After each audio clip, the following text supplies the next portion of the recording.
आज हम सीखेंगे एक प्राणायाम जो स्नोरिंग की समस्या में आपको बहुत अच्छे लाभ देगा।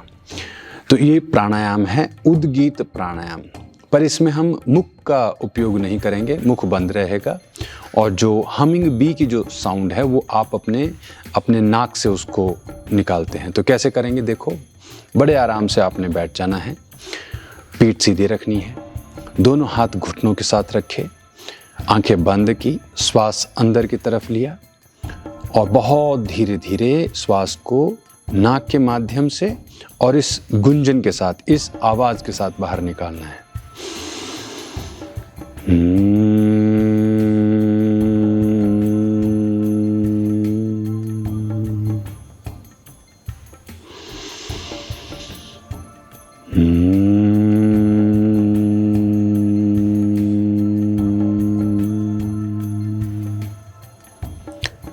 एक बारी में 5 मिनट इसका अभ्यास करना है। ऐसे 3 सेट करने हैं आपने। तो 15 मिनट का डेली मॉर्निंग का अभ्यास आपको बहुत अच्छे रिजल्ट देगा।